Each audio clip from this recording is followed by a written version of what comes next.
When you throw out the term resistance training, a lot of people immediately jump to, in their heads, bodybuilding, because that's most people's initial foray casually into resistance training.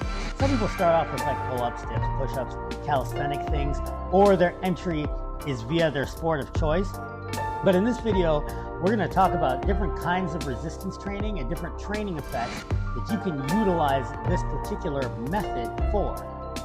So let's start with bodybuilding, hypertrophy training. Now, why bodybuilding? So now, first of all, when I'm talking about bodybuilding, I'm referring to specifically hypertrophy training, not the pageantry of the sport of bodybuilding. Training to create a greater cross-sectional area of a given muscle. Why would we want to do this? Well, generally, a bigger muscle is a stronger muscle, as they say, but what is more correct to say is, while a bigger muscle might be incrementally stronger, a bigger muscle has greater potential for strength than a smaller muscle. We're going to talk about strength-specific training here shortly, but that's one reason to have a bigger muscle, particularly if you're not a very large human.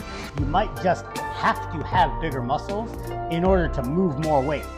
That's certainly been the case for me. I just am not very strong unless I'm sufficiently muscular, and even then I'm just not a very large person.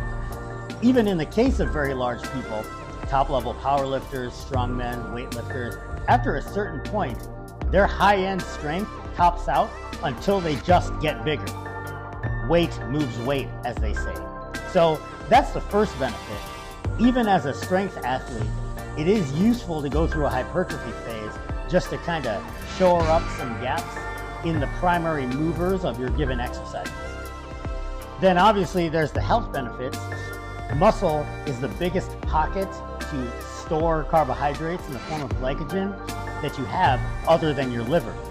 So it's something that you want to maintain a decent amount of, especially when you're north of 40 and you're going to start losing it incrementally anyways if you don't train, just for health purposes, and so you can enjoy more tasty food.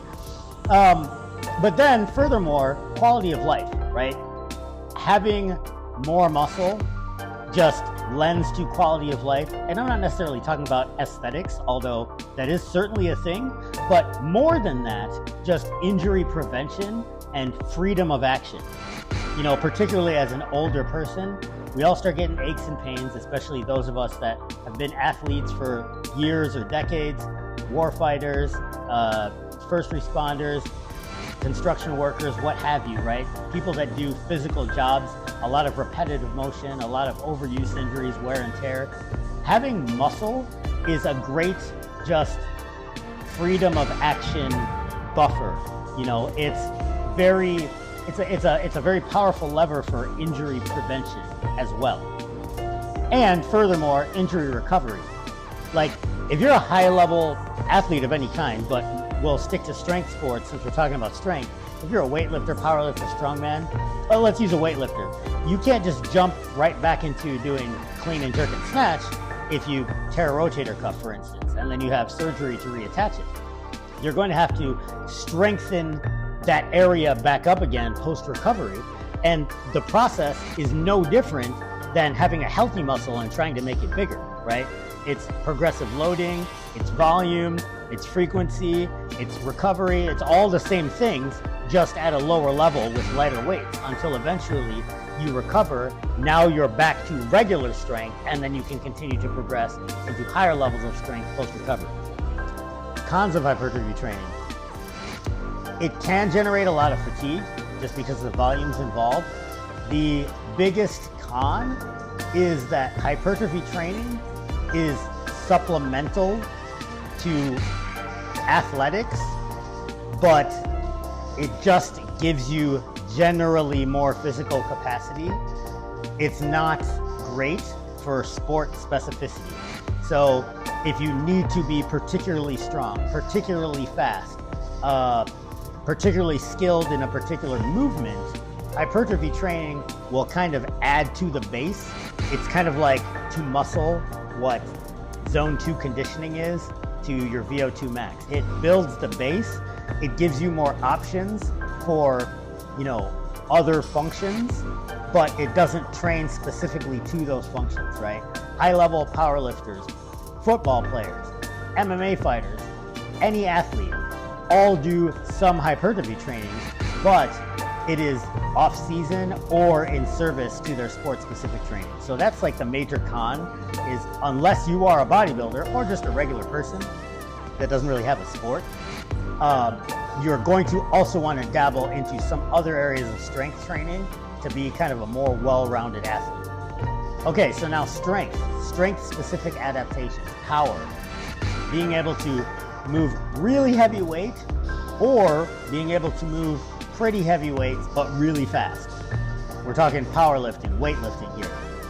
Also strongman, although strongman is like being really strong but also having strength endurance, which we'll talk about at the end. For pure strength adaptations, you generally need to move higher loads, heavier loads than bodybuilding. So in the bodybuilding is typically from the 5 to 30 rep range. Strength loads are going to be in the 1 to 5 rep range, because now we're talking like 85 or so % of your 1 rep max. And so the time under tension is very low, but the force output per unit volume of muscle is very high. That requires a high level of motor unit recruitment. And so your brain needs to learn how to tell your muscle to work harder. That's why the Soviets referred to strength as a skill, because in some ways it is.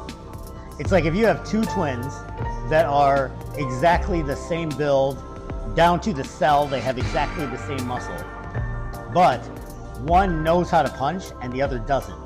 The one that knows how to punch is going to be able to hit harder because they have the skill to utilize the same muscle that both of them have, specifically to exert more force in that manner.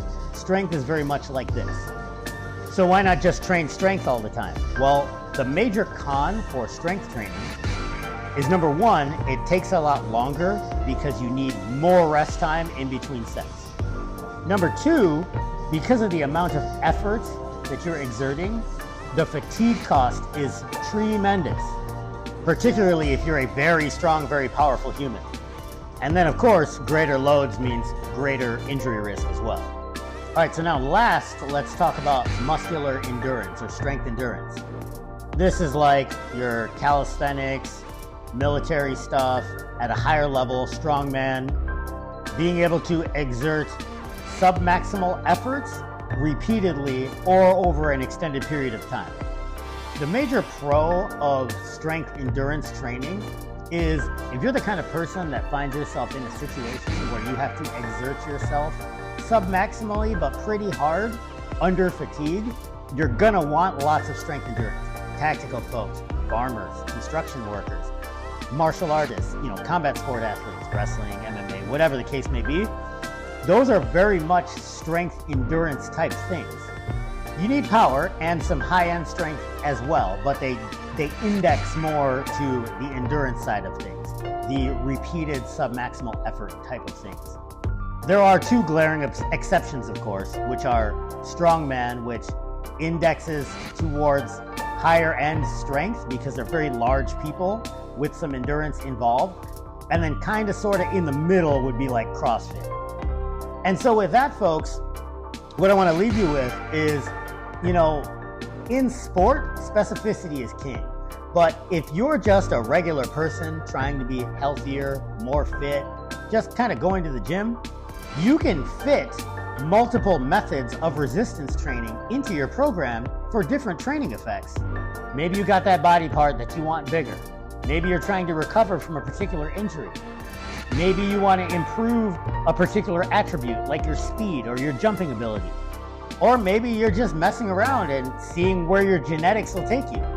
I hope you enjoyed this kind of general overview of resistance training, of strength training. Like and subscribe to support the YouTube channel, and comment down below on any topics that you'd like me to cover in future videos. Consistency is a superpower. Stay in the fight. Thanks for watching.